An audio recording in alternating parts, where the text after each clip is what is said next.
Hi to everyone, good morning. So, tapos na tayo na nagawa ng video ng itong paggawa ng back and front ng men's dress shirt. So, nice. So, ang ating naman ngayon gagawin ay gagawa tayo ng manggas. Manggas at collar. So, una, atin muna siyang kukuhanan ng sukat.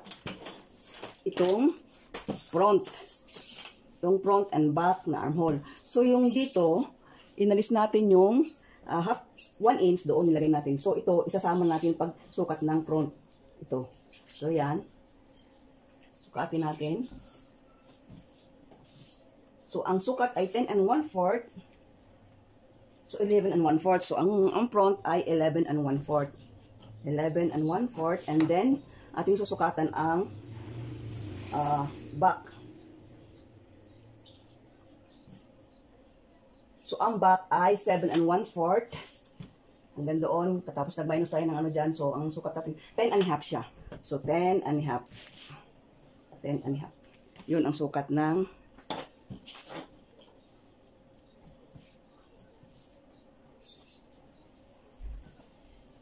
yun. So, ayan siya, no? So, lagyan natin 10 and a half. Dito naman ay 11 and 1/4. So, una, guhit tayo ng horizontal. Ayan, horizontal siya. Kailangan ay 90 degrees, no? Horizontal. Ayan. And then, vertical.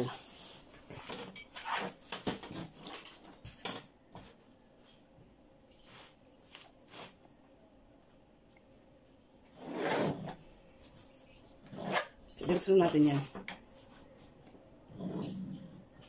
Ayan. So, ito yung bicep. Ang horizontal. Ito naman ay cup height. Itong vertical. So, ang horizontal ay bicep. Ito naman ay cup height. So, ito ay bicep. So, paano makuha ang cup height? Ang cup height ay armhole divided by 4 plus 1/4. So, yan. So, ang sagot ay 5 and 3/8. So, yan. Guhitan mo yan 5 and 3/8. So, yan siya. So, ito yung back. Ito yung front. Ang sunod natin gagawin ay ang ating back armhole ay 10 and a half. So, mula dito, mula dyan, sukat tayo ng ang kanyang back ay 10 and a half minus 1/4. So, tignan niyo ha. Paano makuha ang cup height? Ang cup height ay armhole divided by 4 plus 1/4. So, yan yung kabuuan. So, 5 and 3/8 ang apat na bahagi. So, mula dito, susukat ka ng back armhole ay 10 and a half minus mo siya. Bawasan mo siya ng 1/4 para hindi masyadong malaki ang allowance. So, mahirap paglagay ng manggas na napakalaking allowance. So, kailangan bawasan ng 1/4. Halimbawa, 10 and a half minus 1/4. So, 10 and 1/4. So, yan. So, yan. Ayan ang 10. So, ayan siya. Ganyan mo siya doon hanggang mahit yung bicep. So, yan. And then, ang front na armhole mo ay 11 and 1/4. So, kung ano yung armhole ninyo, so, ito sample lang. So, halimbawa, ang aking armhole ng front ay 11 and 1/4. So, gagawin ko lang 11 dahil i-minus ko yung 1/4. So, ayan siya. 11. So, ayan. Tama lang dito. Ayan. 11. So, ayan siya. So, ito, 11 and 1/4 ang front armhole. Bawasan ng 1/4. So, 11 lang siya. And then, after nyan, para makuha mo ang curve ng back and front ng kanyang armhole, curve niya, ay guhitan mo dito, bumuhit ka dito. And then, ito, armhole divided by 8. So, yan. Gamitin mo ito. So, 21.75 ang kanyang armhole divided by 8 equals 2 and 6/8 yan. 2 and 6/8 ang ano yan. So, kanina, 5 and ang ano niyan, 5 ang 1/4, divided by 4, 5 and 3/8. So, yung kalahati, hatiin mo yung 5 and 3/8. Ayan siya. 1, 2, 3, 4, 5, 8. So, dyan mo siya ilagay. Ayan. Ngayon, ito, hatiin muli yan. So, ayan siya. So, doon mo naman siya ilagay.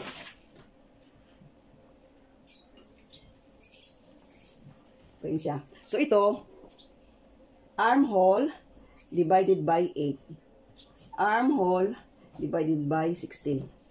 So, ayan siya. No? And then, mula doon, guhitan mo. Ipag-connect mo yung dalawa para meron kang guideline kung paano ang carve niyan. So, ang carve niyan ito, dapat nasa kalahati siya. So, ayan siya. Ayan. I-touch mo doon. And then,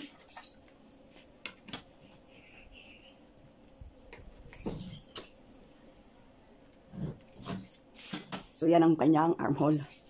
So, nagtuturo ako ng iba't ibang pamamaraan ng paggawa ng manggas. At kung saan kayo madali nyo maintindihan, ay doon kayo mag-focus, no? So, maraming paraan ng paggawa ng manggas. So, kung alin kayo doon madali nyo maintindihan, doon kayo mag-focus. Yun lang. So, dito na tayo sa front. So, dyan, dito sa front, armhole divided by 8 minus 1/2 an inch. So, ayan, halimbawa, ito na yung 1/4. Yan ang yan na siya. Ito na siya. Minusan mo siya ng 1/2 inch. So, 2 and 1/4 na lang. So, 2 and 1/4. And then dito, kung ano yung sukat doon, dito din.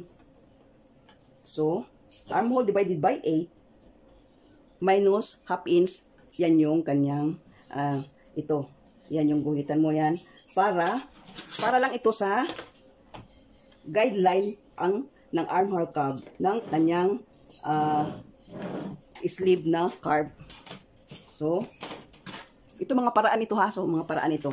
So, dapat nandito ka sa kalahati. Yan. So, dapat nakaganyan siya. Yan.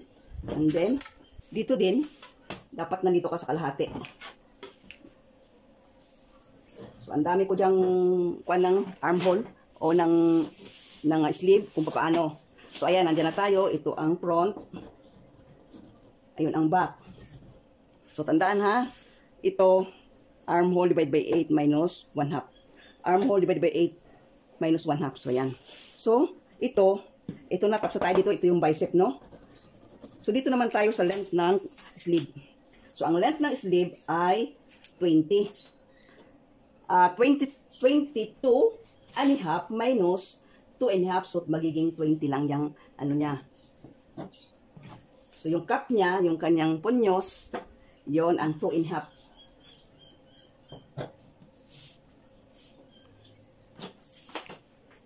So, guhitan natin ang tuwid.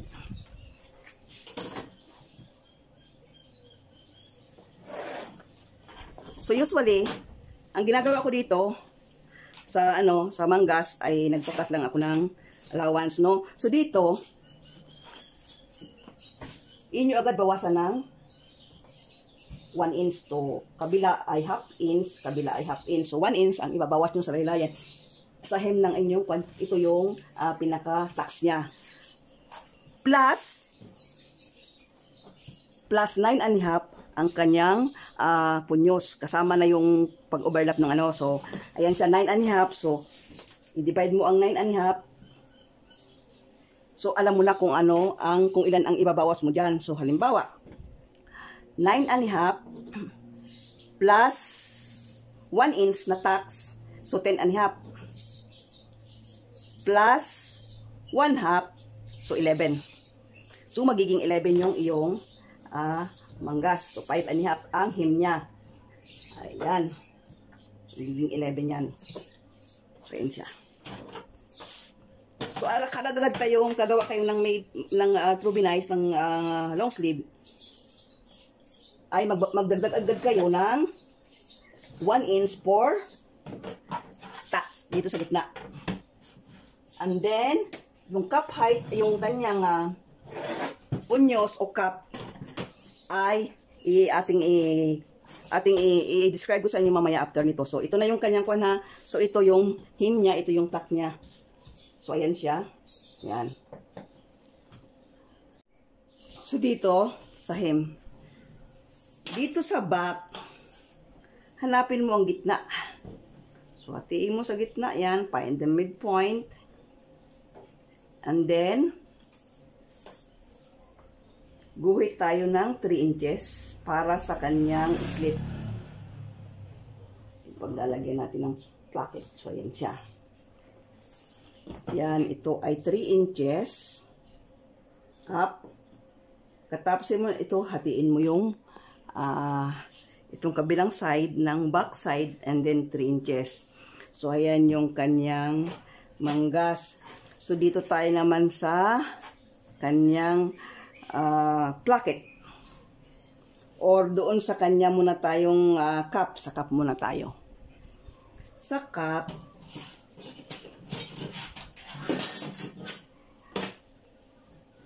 guhit tayo ng 9.5 inch. 9.5 inch. Ayan.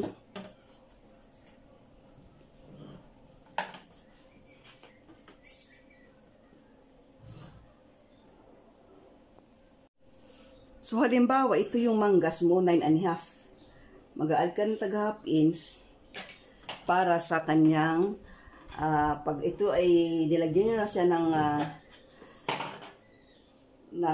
placket niya, ayan na yung kanyang allowance. So, ito na plus itong 1 inch. Yan yung hem niya. Yung hem niya dito. Ito yung cup lang ito. Ang cup niya ay 9 inches. 9.5 inches plus 1 inch, so 10.5. So, ito ay 10.5.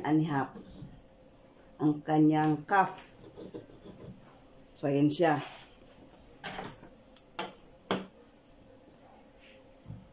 So, alam mo na kung anong gagawin mo. Ang hem niya ay 10.5 inches. And then, plus ito, itong 1 inch na pinaka-tax niya, alam mo na kung ilan ang gagawin mo, kung ilan ang iyong hem o lapad ng iyong hem ng iyong manggas. So, dito naman tayo sa kanyang placket. Sa placket niya, so, ang placket niya ay 3 inches yan. So, 3 inches din lang ang gagawin mo ng ayan. 3 inches din lang. Nautal na ang lola. Ayan. So, dalawang gagawin mo kasi yung sa ilalim pa.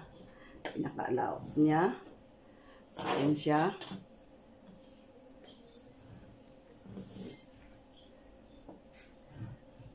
And then yung isa, itataas mo siya.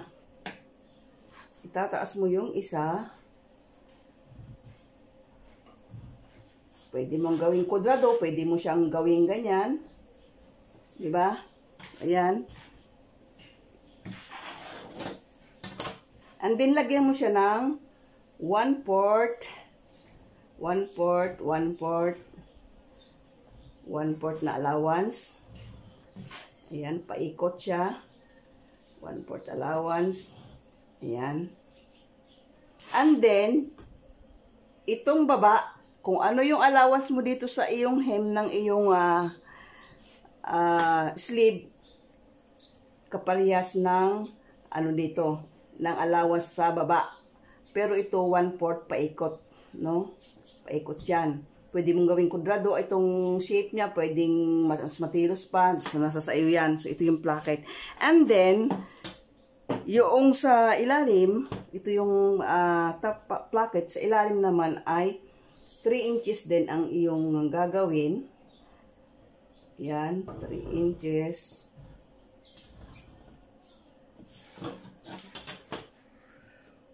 Ayan, 2 inches. Wala siyang allowance dito sa paligid.